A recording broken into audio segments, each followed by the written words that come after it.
त्या देवीला बळी देण्याकरता या जडभरताला धरून चालवलं राजाच्या सेवकांनी. आणि तिथे गेल्यानंतर ती देवी तिथून प्रगटली. कारण एक महात्मा जगताच्या कल्याणाकरता अवतरलेला, जिसको राखे साइया मार न सके कोय, बाल न बिन्ना होय सब जग वैरी होय. त्याच्या रक्षणाची चिंता कोणाला असते? भगवंताला असते. आणि म्हणून त्या ठिकाणी भगवान परमात्म्यानं त्या देवीच्या मधून प्रगट होऊन त्याच्या राजाच्या सेवकांना मारलं, त्याला वाचवलं. साधूचं रक्षण कोण करत असतो? देव करत असतो. म्हणून तीर्थयात्रेला जाताना कधी बी साधू पुरुषाबरोबर जावं. तुम्हाला धक्का नाही, नाही तर तुमचं कर्म नाही अनुकूल, तुमची गाडी गेलीच आली. एक तर साधू पुरुष बरोबर असावा, त्याच्यामुळं वाचलेच तुम्ही तर वाचाल, नाही तर तुमचं कर्म नीट नाही. जीवानी साधू पुरुषाबरोबर तीर्थयात्रेला जावं. नाही तर काही 4-8 बालका असावीत आपल्या बरोबर, का तर त्यांचं अजून आयुष्य भविष्य जे ब्रह्मलिखिताने त्यांच्या करता तुम्ही मारणार नाहीत. कोणच्या करता? त्या पोरांच्या जीवनाकरता. 2 सूत्र पाळायची तीर्थयात्रेला जाताना. ट्रॅव्हलवाल्यांना काय माहित नाही, तुम्ही जाताना पाहायचं तिथे एखादा महात्मा आहे का त्यांच्या बरोबर, 4-8 बालका आहेत का, बिंदात जा, काही होणार नाही, सुखरूप घरी याल. सोपी सूत्र. आम्ही काय काय शिकवलं लोकांना ते आज गब्बर झालं. शिवस्वरोदय शास्त्र शिकवलं एका बाबाला. शिवस्वरोदय म्हणजे कोणी काही प्रश्न विचारला का त्याचं उत्तर द्यायचं. सोपं आहे. त्यांनी विचारलेल्या प्रश्नावर आपला कोणता स्वर चालू आहे आणि त्याच्यामध्ये पंचतत्वातलं कोणतं तत्व चालू आहे हे कळलं की त्याच्या प्रश्नाचं उत्तर तुम्हाला त्या ठिकाणी दिल्यानंतर ते परफेक्टच असतं, फेल होणारच नाही. आता आम्हाला नव्हतं करता येत का एवढा विस्तार त्या ज्ञानावरती. आणि काय डुप्लिकेट पहा. एकाच्या कारखान्यामध्ये बोर घ्यायचा आहे. कारखान्यात काय घ्यायचं आहे? बोर घ्यायचा आहे. म्हणलं आपल्याला पानाडा आहे का तुमच्या ओळखीचा? गुरुला म्हणतो पानाडा आहे का तुमच्या ओळखीचा? पानाडा काय लागत? आपल्याला सगळं कळतं, काही कळत नसतं. पण भाव आणायचा, उकळाया करता पैसे. एका ठिकाणी साधू आला घरी. संगत साधू नव्हता, तो डुप्लिकेट होता. आपल्याला सगळं कळतं. ती बाई हुशार होती, गवती तैसा. आणि साधूची आवड बी तिला माहिती होती, तिला भजी खूप आवडायची. यांनी चांगला पुरणपोळीचा भेद केला, सगळ्यांच्या ताटामध्ये दिसतील अशी भजी ठेवली. पण तो डुप्लिकेट होता आणि साधू समजत होता आणि सगळं कळतं म्हणत होता ना, त्याच्या पोळीच्या खाली भजी ठेवली. ते इकडे तिकडे पाहायला लागलं. सगळ्यांना भजी दिली आणि याच्या आवडीचा विषय. आणि ताई मला भजी नाही दिलो. म्हणले बाबा तुम्हाला सगळं कळतं आणि पोळी खालची भजी नाही कळत काय? एवढा डुप्लिकेट पण आहे बाबा, लय कठीण आहे. आणि यांनी सांगितलं मी पाणी सांगतो, कशाला पानाड्या पाहिजे? बाबांनी सांगितलं, गुरुंनी. कशी बोलावल्या तर नादाला लावल्या. श्रीपाद बाबाच्या नाव सांगू नये, संप्रदाय सांगू नये, असे न्यासी कर्म करणाऱ्यांनी लोकांना लिंब नारळ भाडून द्यावा. लिंब नारळ भाडून द्यावा, लाज नको वाटायला. यावं विचारायला आम्हाला कोणी, तुम्ही कोणाबद्दल बोलले काय? तुम्ही पुढे या, मग मी सांगाल कोणाबद्दल बोललो काय. ते पहिले विचारणारला काय, कोणत्या भाषेत सांगाल. सांगितलं धर्माकरता बरं का, एरवी नाही आपली पावर, पण धर्माकरता पावर ज्यांनी अनुभवली असेल, जे आमच्या बरोबर आले त्यांनी पावर धर्माची अनुभवली. बद्री केरळला हा बाबा माझ्यापेक्षा तगडा आहे का माझ्यापेक्षा म्हातारा आहे हे माझ्या बरोबर चाललं नाही, माग असायचं. मंडळी म्हणली एरवी 4 पावलं चालत नाही, इथं कुठून बळ येतं? म्हणलं ते बळ त्या केदारनाथाचं आणि बद्रीनाथाचे. नर्मदा परिक्रमेत ते तसं 2 किलोमीटर कधी चालायची माहिती नाही आणि रोज 45 किलोमीटर चालायचं. ते बळ वेगळं, ती ताकद माझी नाही, ती ताकद त्या परमात्म्याची आहे, त्या श्रीगुरूची आहे, त्या तत्वाची आहे. आणि यांनी युक्ती काय केली, एक पानाड्या गुरुनी येतानीच बरोबर आणला होता आपल्या बरोबर आणि त्याला सांगितलं होतं, बघ आपण तिथून फिरणार त्या जागेमधून, तू पानाड्या आहे असं दाखवायचं नाही, मला पाणी सांगायचंय.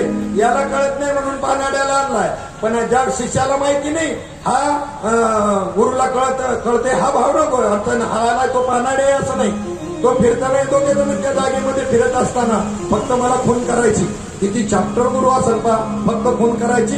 हा तिथं ते त्या ठिकाणी पाण्याचं हे असं तुला कळलं का, तू फक्त असं करायचं किंवा बाबा थांबला तिथे पानाड्याने गेल्याबरोबर थांबल्याबरोबर इथं खाल्ल्याबरोबर लागलं पाणी. बापरे बापरे, 500 हॉर्सपॉवरची मोटर चालवणं असं पाणी लागलं. काय भाव बरं शिष्याचा. असं ना करता जर पैसे जर त्याच्याकडे मागितले की 5 लाख देणार नाही का, तू 5 लाख देणार नाही. पण काय करामत केली आणि काय जादू केली हे मात्र शिष्याला कळलं नाही. मग त्या ठिकाणी यांनी स्वखुशीने 5,000 रुपयाचा बंडल त्याच्या पुढे गुरु पुढे ठेवला. आज पानाड्याला तरी द्यावेच लागले असतील ना, त्याच्याकडे दिल्यानंतर भेटून पानाड्याला त्याच्यातले 2,000 दिले, गुरुनी 3,000 खिशात घातले. काय कळतं तुम्हाला, काय कळतंय, कसल्या रे श्रद्धा तुमच्या, अजून विवेक तयार झालेला नाही म्हणून दुकाने चाललेत आमची. ही सत्यस्थिती आहे, आपल्या संप्रदायात सांगतोय, दुसऱ्या नाही. आणि हे मार्गदर्शक आहेत आम्हाला. गवतेताई, महात्म्याचं वैराग्य काय, महात्म्याची निरपेक्षता काय असो.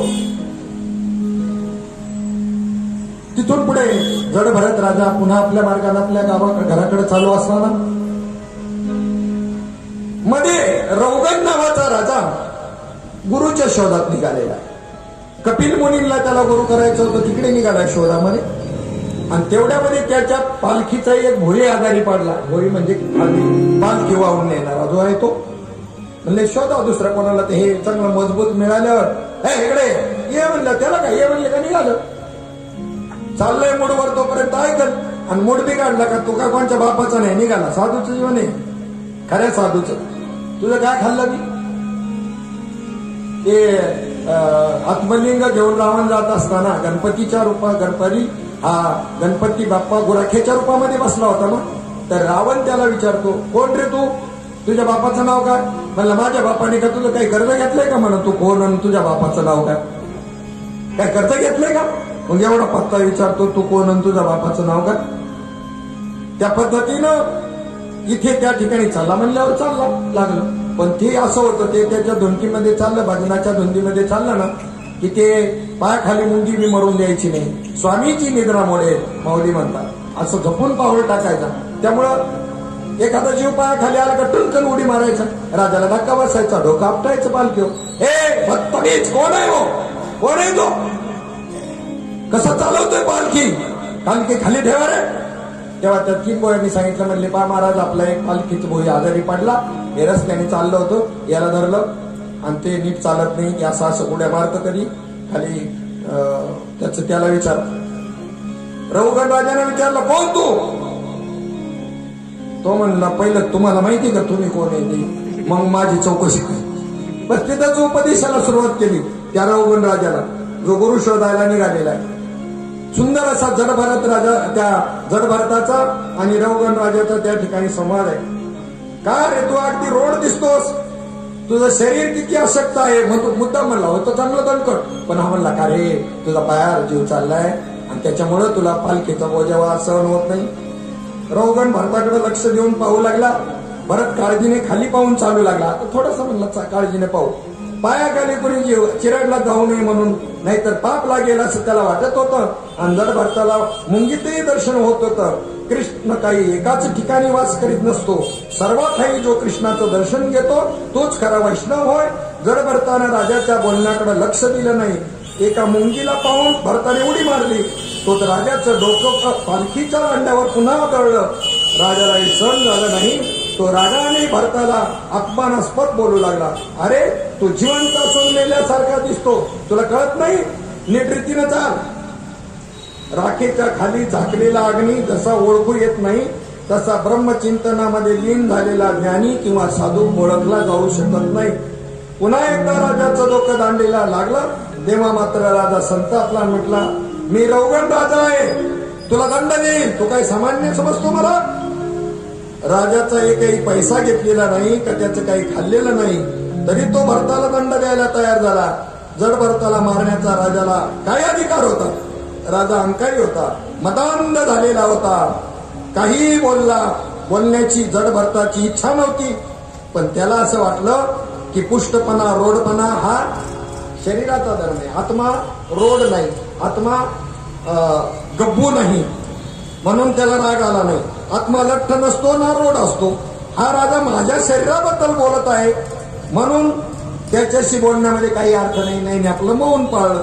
मी मौनच धारण करीन. नंतर जर मला त्याच्या मनामध्ये विचार आला की माझ्या अपमानाला काही किंमत नाही, माझा अपमान मी सहन करीन, मानापमानाला काही किंमत नाही, पण मी ज्याला खांद्यावर घेऊन चाललेलो आहे तो रौगण राजा जर नरकाला गेला तर भूलोकातली लोक म्हणतील, संतांच्या संगतीमध्ये जाऊन सुद्धा महाज्ञानी जड भरतांनी ज्याला खांद्यावर वाहिलं तो नरकवासी झाला, हे व्हायला नको.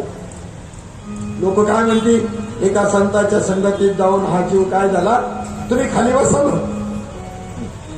एका नाही का संगतीमध्ये जाऊन संतांच्या, ही मात्र मला सहन होणार नाही. संत संगतीचा महिमा थोर आहे. त्यांनी राजाला उद्देश करण्याचा निश्चय केला आणि मौन सोडून बोलायचं ठरवलं. राजाचं कल्याण व्हावं म्हणून त्याला दया आली. कपिल मुनींच्या आश्रमामध्ये राजा तत्वज्ञानाचा उपदेश घेण्यासाठी जात होता. उपदेश घेण्याला जायचं असेल तर दीन आणि नम्र होऊन गेलं पाहिजे. कसं गेलं पाहिजे? ताठपणाने नाही. दुकानात गेल्यानंतर तुम्ही तेल घ्यायचं असलं, तुमचा डबा घेऊन गेले, 1 लिटर तेल द्या, त्याने ते लिटरचं माप भरून आणि तुम्हाला घ्या म्हणलं तर तुम्ही त्या लिटरच्या मापाच्या वर तुमचा डबा धरता का खाली धरता? होय, व्यवहार काय? तुमचा जो काही तेलाचा डबा आहे तो मापाच्या, तो वतायला लागल्यावर त्या मापाच्या वर धरता का खाली धरता? तद्विद्य प्रणिपातेन परिप्रश्नेन सेवया मग उपदेक्षन्ति ते ज्ञानम ज्ञानी तत्वदर्शिना. आणि मग त्या ठिकाणी भरत म्हणतो, हे राजा, तू म्हणतोस तसा मी लठ्ठ नाही, हेच सत्य आहे, पण तू असं म्हटल्याने माझी काही निंदाही झाली नाही आणि माझा काही अपमानही झाला नाही.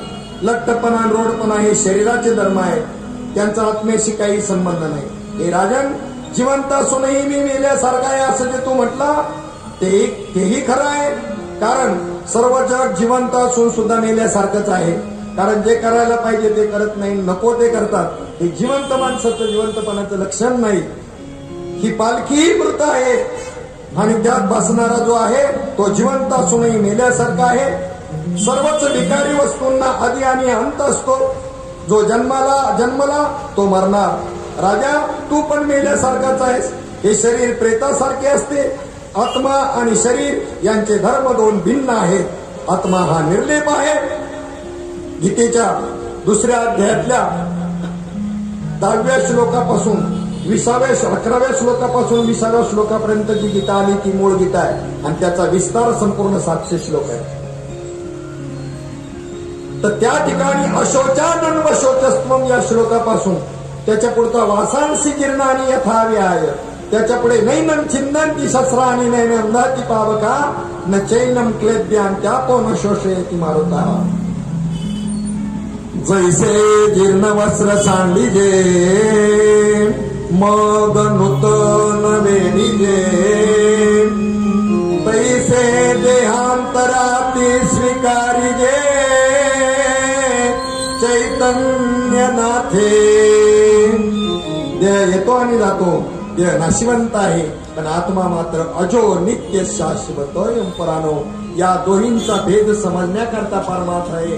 आणि हा नाही समजून घेतला, अर्ध्या किलोचे 1.5 किलोचे टाळ 1/2 किलो जरी झाले कुठून तरी परमार्थ कळणार नाही का? परंतु ह्या दोहींचे अंतर देखावया चतुर ज्ञानियाचे द्वारा आराधिती. आत्मा आणि देह 2 भिन्न गोष्टी आहेत. याच्यातला फरक कळण्याकरता ज्ञानाला शरण जायचं आहे. देह नाशिवंत आहे, तो देह नाशिवंत देह मी नाही. अमर अविनाशी असणारा आत्मा मी आहे. ते आत्माच ब्रह्म आहे, तो आत्मा ब्रह्म मी आहे, हा बोध होणं गरजेचं आहे. असा अनुभव येणं आणि अनुभव येऊन तसा निश्चय होणं हे परमार्थाचं फल आहे. असा उपदेश राजा रौवनानं त्या ठिकाणी त्या जड भरतानं कोणाला केला? रौवन राजाला केलेला. आणि मग त्या ठिकाणी विदेह स्थितीला, जीवनमुक्त स्थितीला प्राप्त झालेल्या त्या महात्म्यानं आपलं प्रारब्ध संपल्यानंतर तो देह ठेवला. त्याच्या जागी त्या तत्वाला तो देऊन मिळालेला होता. अशी या जडभरत राजाची कथा त्या ठिकाणी पूर्ण झाली. थोडंसं आपण आता भजन करूया.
संतन के संग तू लाग रे, तेरी अच्छी बनेगी तेरी बिगड़ी बनेगी। संतन के संग तू लाग रे, तेरी अच्छी बनेगी। संत संगती करता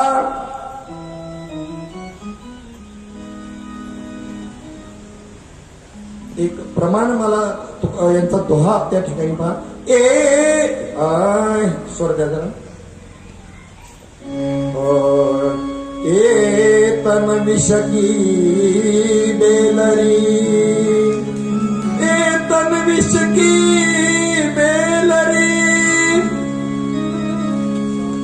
गुरु अमृत की खान, शीश दिए गुरु मिले तो भी सस्ता जान. हे शरीर विषारी आहे, पण गुरु मात्र अमृताची खाण आहे. आपलं शीर कलम करून त्यांच्या चरणावर ठेवलं तरी सौदा सस्ता आहे, सौदा स्वस्त आहे. बरं, संतांच्या संगती करता कबीर महाराजांनी घरामध्ये काही मटेरियल नाही आणि कबीर महाराजांनी आपल्या मुलाला कमालला सांगितलं चोरी करायला जाऊ. चोरी करणं अधर्म आहे, पण देव जोडे तरी करावा अधर्म. देव जोडतोय ना, अधर्म केला तरी माप आहे. संतांना भोजन खाऊ घालायचे, घरात काही नाही. चोरी करायला दोघं बापले गेले. त्या दुकानदाराच्या पाठीमागून भिंतीला असं भगदाड पाडून आतमध्ये प्रवेश केला. कमालाला हात पाठवलं. कोणत्याही इतर वस्तूला हात लावायचा नाही, फक्त खायचं मटेरियल घेऊन यायचं. तेवढं मटेरियल थोडस त्या बाजार एका गोणीमध्ये भरला. ती गोणी बाहेर टाकली भगदाडातून आणि सांगितलं ये आता तू. त्यावेळेला डोकं बाहेर पडलेलं आहे आणि तेवढ्यात वाणी जागा झाला आणि येऊन त्याचे पाय धरले पाठीमाग ओढून. आणि त्या ठिकाणी कबीर महाराजांना कमाल सांगतोय आता माझी सुटका नाही, पण तुमची बदनामी होऊ नये. तुम्ही चांगल्या कार्य करता, आपण हे करत होतो, पण तुमची बदनामी होऊ नये याच्याकरता तुम्ही माझं शिरच्छेद करा आणि शिर घेऊन जा. धाडाला कुठं फाशी होऊ द्यायचं ते होई नका, काय त्याच्या वाचून बिघडत नाही. संत सेवे करता स्वतःच धड म्हणजे शरीर देणारा कमाल, त्याला संत सेवा कळली. हे तर एवढं सामान्य, हे कदाचित कोणी बी करेल. दुसरी गोष्ट, एक वेळेला संतांच्या सेवे करता घरामध्ये काही नाही, ते संतही तसेच होते. जेवण करताना कमाल कुठे गेला तुमचा पुत्र? दरवर्षी दिंडी तो तिथे. त्यांनी सांगितलं बाहेर गेला. खरं बोलले नाही आणि शीर मात्र शिंक्यावर ठेवलेलं होतं, ते पाहण्यात आलं. मग त्यांच्या प्रकार ध्यानात आला. त्यांनी संजीवन मंत्राने त्याला जिवंत केले. तेही सामर्थ्यशील होते. उदार संत एक जगी, वागवी ती अंगी सामर्थ्य. तेही सामान्य संत नव्हते आणि सामान्य संत सामान्य दिंडी नाही येणार कबीर महाराजाच्या घरी. ती बी तेवढ्या तोलामोलाचे संत होते. त्यांनी त्याला जिवंत केलं. दुसऱ्या प्रसंगामध्ये त्या सावकाराने सांगितलं तुला मटेरियल पाहिजे, आम्हाला काय घेणं देणं नाही संत संघाशी संत सेवेशी. तुझी पत्नी उपभोगा करता माझ्याकडे घेऊन ये. कबीर महाराजांनी, पाऊस चालू आहे, कबीर महाराजांनी त्या साहित्याची पूर्तता झाली, संत पंगत झाली. आपल्या पत्नीला स्वतःच्या खांद्यावर घेऊन तिथे येऊन सावकाराला आवाज दिला दरवाजाला आणि पत्नीला तिथे सोडले आणि आपण माग बाजूला झाले. सावकाराला विचारलं एवढा पाऊस आहे, बाहेर चिखल आहे, तुमचे पाय भरले नाही? माझ्या पतीनं कबीर महाराजांनी स्वतःच्या खांद्यावर आणून मला सोडलं. हे ऐकल्याबरोबर ओशाळा, पाय धरले, माते माफ कर. तुम्ही खरोखर संतांच्या सेवेकरता जो आपली पत्नी सुद्धा दुसऱ्याला दान करतो, भोगा करता, काय वृत्ती असेल आपण आपल्याला तपासा. आपण कुठपर्यंत आहोत आपण आपल्याला तपासा. शांतामाईच्या कुळामधले आहोत. ज्या शांतामाईनं संतांच्या संगती करता वर्षभर त्या ठिकाणी आणि काय करावं, दुसऱ्याच्या घरी रेड्याच्या मदतीनं पाणी हेलाने व्हावं आणि त्या ठिकाणी त्यांच्याकडून जे काही अन्न मिळेल आता देऊ नका, लक्षात असू द्या. आमची दिंडी आली ना, बोधले बाबांची दिंडी पंढरपूरला जाताना आणि निंभोरे गावामध्ये शांतामाईच्या घरी मुक्कामाला असायची. दिंडी आल्यानंतर आम्हाला तुम्ही हे द्या, तुमच्याकडे पेंडिंगला राहू द्या, मला आता गरज नाही या भाकरींची, मग त्यावेळेला द्यायची. आणि एक वेळेला काही नाही घरामध्ये, तेही नाही, त्यावेळेला स्वतःचा मुलगा सावकाराकडं गहाण ठेवला, त्याचं नाव उद्धव महाराज. आणि वाण्याकडून त्या ठिकाणी जे मटेरियल आणून संत पंगत दिली.